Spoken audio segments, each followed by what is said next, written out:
2024 లేదా 25లో డిగ్రీ లేదా బీటెక్ చదివారా? సాఫ్ట్‌వేర్ జాబ్ కోసం ఎదురు చూస్తున్నారా? అయితే కోడ్ జ్ఞాన్ 100 డేస్ కోర్సులో చేరండి. జాబ్ సాధించండి. నమస్తే, వెల్కమ్ టు సుమన్ టీవీ. నేను మీ యాంకర్ శ్రీ. రైట్ నో మనతో పాటు ఉన్నారు హైకోర్టు అడ్వకేట్ అలగిరి రవీంద్రనాథ్ గారు. అండ్ ఇప్పుడు మనం చూసే ప్రజెంట్ సిచ్యువేషన్లో చాలా ఎక్కువగా డివోర్స్ జరుగుతున్నాయి అని చెప్పొచ్చు. అండ్ రీసెంట్గానే ఇలాంటి ఇన్సిడెంట్కి సంబంధించి శిశువు జన్మించక ముందే భార్యాభర్తలు ఇద్దరు విడాకులు తీసుకున్నారు.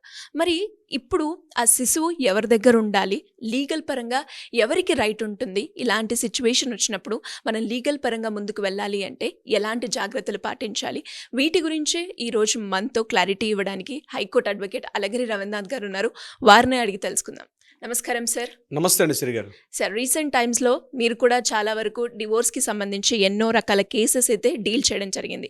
అందులో భాగంగానే రీసెంట్గా అంటే శిశువు పుట్టక ముందే భార్యాభర్తలు ఇద్దరు విడాకులు తీసుకుంటే ఇప్పుడు ఆ శిశువు ఎవరి దగ్గర ఉండాలి, లీగల్ పరంగా ఎవరికి రైట్ ఉంటుంది ఆ శిశువు పైన, అండ్ అలాగే తనకు వచ్చే ఆస్తులైనా ఎవరికైనా కూడా ఆ బిడ్డకి చెందుతుందా, వీటి గురించి కంప్లీట్ ఇన్ఫర్మేషన్ ఏంటి, లీగల్ పరంగా ఎవరైనా కూడా ముందుకు వెళ్ళాలి అంటే ఎలా ఉంటుంది సార్? డివోర్స్లు అన్నవి ఇటీవల కాలంలో బాగా ఎక్కువైపోయాయండి శ్రీ గారు. చాలా ప్రతి 10 కేసుల్లో 7-8 కేసెస్ ఈ డివోర్స్ సంబంధించిన కేసులు వస్తూ ఉంటాయి.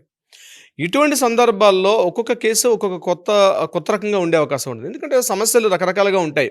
ఏవైనా కారణాలు కావచ్చు. డివోర్స్ తీసుకోవడానికి ఒక కారణం అని చెప్పలేను. సో రకరకాల కారణాలు తెచ్చి విడిపోతుంటారు. ఇప్పుడు మీరు చెప్పినటువంటి ఈ కేసు విషయానికి వచ్చినట్లయితే వాళ్ళు పెళ్లి చేసుకున్నారు, ప్రేమించారు, పెళ్లి చేసుకున్నారు, అమ్మాయి కన్సీవ్ అయింది, 3వ నెల 4వ నెల బహుశా ఉంది. ఇటువంటి సందర్భాల్లో వాళ్ళిద్దరి మధ్య ఒక అవగాహన తగ్గిపోయింది, వాళ్ళిద్దరి మధ్య అండర్స్టాండింగ్ లోపించింది. ఇమీడియట్గా వాళ్ళు ఏం చేశారంటే కోర్టుకు వెళ్ళారు, కోర్టులో డివోర్స్ తీసేసుకున్నారు. కోర్టు కూడా మ్యూచువల్ కన్సల్ట్ మీద డివోర్స్ ఇష్యూ చేసేసింది.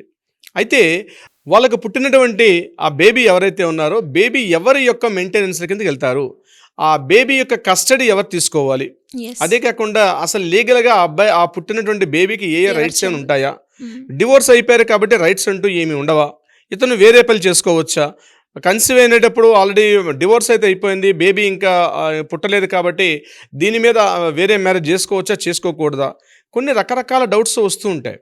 సో చట్టాలు ఏం చెప్పే, చట్టాలు స్పష్టంగా ఇచ్చిన ఇన్ఫర్మేషన్ ఏంటి, ఈ వీడియో చాలా మందికి ఉపయోగపడుతుంది డెఫినెట్గా శ్రీ గారు. వీలైనంత మందికి ఒక సామాజిక బాధ్యత అనుకుంటూ లీగల్ అవేర్నెస్ అనేది ప్రతి ఒక్కరి యొక్క బాధ్యత. వీలైనంత మందికి షేర్ చేయండి, ఇందులో కంటెంట్ కూడా తెలుసుకునే ప్రయత్నం చేయండి. మీరు వీలైతే తప్పనిసరిగా మీకు ఇటువంటి సంబంధించినవి ఉంటే, లీగల్ ఇష్యూస్ ఉంటే కింద స్కూల్తో నెంబర్ని కాంటాక్ట్ చేయండి. మన లీగల్ టీం ఎప్పుడు కూడా మీకు కాంటాక్ట్లో ఉంటారు. ఎనీ టైం 24/7 మీరు తెలుగు రాష్ట్రాల్లో ఉన్నా లేదా ఎక్కడ ఉన్న వాళ్ళైనా సరే అట్లీస్ట్ వాట్సాప్లో మెసేజ్ చెప్పండి, అపాయింట్మెంట్ తీసుకోండి, డీటెయిల్స్ తెలుసుకోండి. దట్ ఈస్ యువర్ రెస్పాన్సిబిలిటీ, మీ యొక్క బాధ్యత, ఒక సామాజిక బాధ్యత. సో ఇక విషయం మన కంటెంట్లోకి వచ్చినట్లయితే ఈ పుట్టిన బేబీ ఎక్కడ ఉండాలి.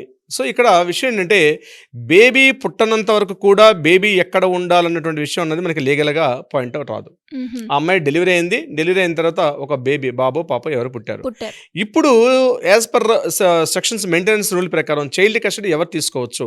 చైల్డ్ కస్టడీ 99% అంటే చట్టాలు ఏం చెప్తున్నాయంటే పుట్టిన బేబీ నుంచి మదర్ యొక్క స్పర్శ, మదర్ యొక్క టచ్ ఉంటుంది. అందువల్ల కంపల్సరీ ఆ పుట్టినటువంటి బేబీకి మదర్ యొక్క కస్టడీలోనే ఉంటారు ఆ బేబీ. ఎన్ని ఇయర్స్ వరకు సార్? అప్ టు యాక్చువల్గా ఏంటంటే అప్ టు 5 years వరకు, అంటే బేబీ పుట్టినప్పటి నుంచి కొన్ని సందర్భాల్లో మిల్క్ మదర్ ఫీడింగ్ ఉంటుంది. మదర్ ఫీడింగ్ ఉన్నంత వరకు కూడా ఆ బేబీకి పూర్తిగా మదర్ యొక్క ఆలనా పాలన ఉంటుంది. ఒకవేళ కావాలనుకుంటే పుట్టిన బేబీ మీద నేను చూడాలనుకుంటే విజిటింగ్ రైట్స్ అనేది మనకి కోర్టు ప్రొవైడ్ చేస్తుంది. మీరు కోర్టులో అప్పీల్ చేసుకుంటే తండ్రికి కూడా విజిటింగ్ రైట్స్ ఇస్తారు. సో అండ్ సో ఆ బాధ్యత ఉంటుంది అనుకునేటప్పుడు దాని విజిటింగ్ రైట్స్ ప్రకారం మీరు కూడా మీ బేబీని వెళ్ళి చూసుకొని రావచ్చు. చూసుకొని వెళ్ళే వెసులుబాటు ఖచ్చితంగా ఫాదర్ కూడా ఉంటుంది. ఇది గుర్తుపెట్టుకోవాలి. బేబీ కాస్త పెరిగింది, బాబు కానీ పాప కానీ కాస్త పెరిగి పెద్దవారు. పెద్దవారైన టైంలో వాళ్ళ యొక్క సంరక్షణ ఎవరు తీసుకోవాలనే విషయం మీద దీని మీద కూడా కోర్టుకి కొన్ని గ్రౌండ్ రిపోర్ట్స్ ఉంటాయి. అంటే వారి యొక్క ఫైనాన్షియల్ స్టేటస్ ఎలా ఉంది, వాళ్ళకి సోషల్ స్టేటస్ ఎలా ఉంది, వాళ్ళకి ఇన్కమ్ సోర్స్ ఎలా ఉంది, ఎవరి దగ్గర బేబీకి ఎక్కువగా ఎఫెక్షన్ ఎక్కువగా ఉంది, బేబీ ఎవరి దగ్గర ఉండాలని కోరుకుంటున్నాడు, ఇవన్నీ కూడా గ్రౌండ్ పారామీటర్స్ అన్నీ కూడా తీసుకొని అప్పుడు కోర్టు గైడెన్స్ ఇస్తుంది. అటు ఫాదర్కి బేబీని ఇవ్వాలా లేదా మదర్ దగ్గర బేబీ ఉండాలా అన్న విషయం మీద కోర్టు అనేది క్లారిటీ ఇస్తుంది. సో కోర్టుకి చైల్డ్ కస్టడీ పిటిషన్ పెట్టుకునేటప్పుడు తప్పనిసరిగా ఈ గ్రౌండ్ రియాలిటీస్ అన్ని కూడా పరిగణలో తీసుకుంటుంది. హిందూ మైనారిటీ గార్డియన్స్ యాక్ట్ అని ఒక యాక్ట్ ఉంది. ఆ యాక్ట్ ప్రకారం తప్పనిసరిగా కోర్టు ఏం చేస్తుందంటే ఆ యాక్ట్ ప్రకారం ఉన్నటువంటి రూల్స్ అండ్ రెగ్యులేషన్స్ ప్రకారం ఒకవేళ ఫాదర్ కూడా నేచురల్ గార్డెన్ అవుతారు కాబట్టి ఫాదర్ దగ్గర కూడా బేబీ ఉండే అవకాశం ఉంటుంది. డివోర్స్ అయిపోయింది కాబట్టి బేబీని చూసుకోనంటే కుదరదు. ఇక్కడ అమ్మాయి తరపు ఉన్నటువంటి అమ్మాయి కూడా బేబీ పుట్టిన తర్వాత ఆ అబ్బాయికి మెయింటెనెన్స్ అని కూడా సెక్షన్ 125 ప్రకారం మెయింటెనెన్స్ వేసే అవకాశం కూడా ఉంటుంది. ఎందుకంటే ఆ బాబును చూసుకోవాల్సిన బాధ్యత ఆ తండ్రిదే కాబట్టి ఆ బాబుకి కావాల్సినటువంటి టోటల్ మెయింటెనెన్స్ ఎంతైతే అవుతుందో అంత మెయింటెనెన్స్ కూడా అటు మదర్కి మెయింటెనెన్స్ ఉంటుంది. అట్ ద సేమ్ టైం ఈ పుట్టిన బేబీకి కూడా మెయింటెనెన్స్ ఉంటుంది. అమ్మాయి అయితే అమ్మాయి, అబ్బాయి అయితే అబ్బాయి, ఇద్దరు కూడా మెయింటెనెన్స్ అనేది ఇవ్వాల్సిన బాధ్యత తండ్రిగా ఆ పేరెంట్ మీదుగా ఉంటుంది. అట్ ద సేమ్ టైం వాళ్ళు కంప్లీట్గా ఎడ్యుకేషన్ స్కూల్కి అట్లా వెళ్ళేటప్పుడు ఆ ఎడ్యుకేషన్ స్కూల్ సంబంధించి ఆ స్కూల్ ఫీజులు, ఖర్చులు, బాబు కావాల్సిన డ్రెస్సెస్, ఫుడ్, ఫీడింగ్ అంతా కూడా ఆ ఫాదరే మెయింటైన్ చేయాల్సిన బాధ్యత ఉంటుంది. ఇక్కడ నాకు సంబంధం లేదని చెప్పి ఈ అబ్బాయి తప్పించుకునే అవకాశం ఉంటుంది. ఇమీడియట్గా అట్లాంటి కేసెస్లో కూడా మదర్ ఎక్కడైతే ఉంటారో మదర్ ఇమీడియట్గా తను ఉన్నటువంటి ఏరియాలో ఉన్న కోర్టుకు కానీ అప్పీల్ చేసి సెక్షన్ 125 ప్రకారం కోర్టుకు అప్పీల్ చేస్తే దానికి సంబంధించినటువంటి కోర్టు నుంచి అడ్రస్ కూడా వస్తాయి, మెయింటెనెన్స్ ఆర్డర్. ఆ బాబుకు సంబంధించిన మెయింటెనెన్స్ కూడా బాబు చూసుకుంటాడు. ఒకవేళ అతను వేరే పెళ్లి చేసుకున్నాడు, వెళ్ళిపోయాడు కాబట్టి ఈ బాబు యొక్క మెయింటెనెన్స్ సంబంధం లేదంటే కుదరదు. అతను వేరే పెళ్లి చేసుకున్నా ఇతనికి మాత్రం మెయింటెనెన్స్ ఇవ్వాల్సిన పరిస్థితి వస్తుంది. ఇక్కడ మదర్ వేరే మ్యారేజ్ చేసేసుకుంది అనుకుందాం. ఫర్ ఎగ్జాంపుల్ మదర్ బేబీ పుట్టింది, మదర్ వేరే మ్యారేజ్ చేసేసుకుంది కాబట్టి ఈ పుట్టిన బాబుకి మెయింటెనెన్స్ ఇవ్వక్కర్లేదంటే కుదరని పని. ఈ అమ్మాయి మ్యారేజ్ వేరే పర్సన్ పెళ్లి చేసుకున్నా ఈ బాబుకి మెయింటెనెన్స్ మాత్రం తండ్రిగా తను మాత్రం మెయింటెనెన్స్ చేసుకోవాలి. ఎందుకంటే వచ్చిన హస్బెండ్కి ఈ యొక్క బేబీ మీద రైట్స్ ఉండవు కాబట్టి చట్ట ప్రకారంగా తండ్రి ఎవరంటే ఈ ఉన్నటువంటి బాబే చట్ట ప్రకారంగా తండ్రి అవుతాడు. కాబట్టి మదర్ వేరే మ్యారేజ్ చేసుకున్న, డివోర్స్ అయిపోయింది కాబట్టి బేబీ పుట్టిన తర్వాత మదర్ వేరే మ్యారేజ్ చేసుకున్నప్పటికి కూడా ఈ బేబీ మీద కంప్లీట్గా ఎవరైతే నేచురల్ గార్డియన్ ఉన్నారో, నేచురల్ ఫాదర్ ఎవరైతే ఉన్నారో అతనికి మాత్రమే పూర్తి రైట్స్ అయితే ఉంటాయి దీనికి సంబంధించి. అంటే ఎప్పుడైతే బేబీ శిశువు పుట్టినప్పుడు ఒకవేళ డివోర్స్ తీసుకున్నా పుట్టిన తర్వాత నుంచే చట్టం అనేది అమల్లోకి వస్తుంది. బై డిఫాల్ట్ చట్టం అమల్లోకి వచ్చేస్తుంది. ఇక ప్రాపర్టీస్, అసెట్స్ విషయానికి వచ్చినట్లయితే ఇప్పుడు వాళ్ళకి యాన్సిస్ట్రల్ ప్రాపర్టీ ఉందనుకోండి, వాళ్ళ తాతగారి నుంచి కూడా ఈ ప్రాపర్టీ ఉందనుకోండి, పుట్టిన బేబీ పుట్టిన మరుక్షణం నుంచి కూడా ఒక ప్రాపర్టీ రైట్స్ ఉంటాయి. అతను ఎన్ని కోట్లున్నా, చిన్న హౌస్ ఉన్నా, ప్రాపర్టీ ఏదన్నా ఆ పుట్టిన బేబీకి జన్మతహానే ప్రాపర్టీ రైట్స్ వస్తాయి. ఎలా పేరెంట్స్ ఇద్దరు నుంచేనా సార్? అంటే తల్లి దగ్గర నుంచి వచ్చే ఆస్తి అయినా లేదంటే తండ్రి దగ్గర?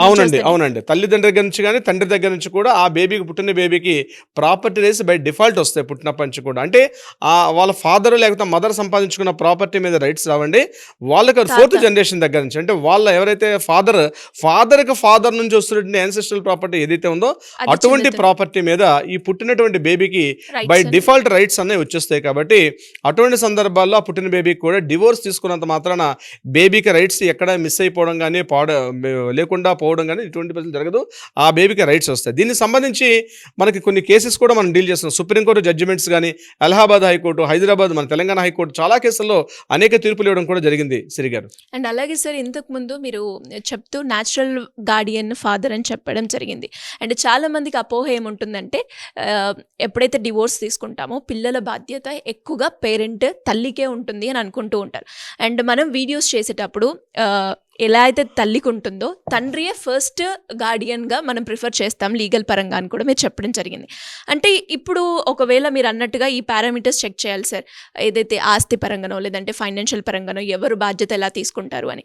అంటే ఇక్కడ మనం ఎలా చూడాల్సిన అవసరం ఉందంటారు సార్? అదే గ్రౌండ్ రియాలిటీ చూస్తారు, ఫైనాన్షియల్ స్టేటస్ ఎవరిలో బాగున్నారు. ఇప్పుడు ఫర్ ఎగ్జాంపుల్ ఫాదర్ యొక్క పరిస్థితి బాగాలేదు, మదర్ యొక్క పరిస్థితి ఫైనాన్షియల్గా బాగుందనుకోండి, అప్పుడు ఫాదర్ కోర్టుకి అప్పీల్ చేసుకొని ఇది నా మెయింటెనెన్స్ పరిస్థితి బాగాలేదు, తను బాగా వర్క్ చేస్తున్నారు కాబట్టి మెయింటెనెన్స్ నేను తగ్గించమని చెప్పి కోరే అవకాశం కూడా ఫాదర్కి ఉంటుంది. ఒకవేళ ఇద్దరు బోత్ మెయింటెనెన్స్లో ఎవరు బాగుంటే వాళ్ళ మెయింటెనెన్స్ పిల్లలకు కూడా ఇచ్చే అవకాశం ఉంటుంది. బట్ ఏదేమైనప్పటికీ కూడా బాబు యొక్క మెయింటెనెన్స్ బాధ్యత నేచురల్ గార్డియన్గా కింద ఈ అబ్బాయికి పేరెంట్గా ఫాదర్కే ఉండే అవకాశం ఉంటుంది.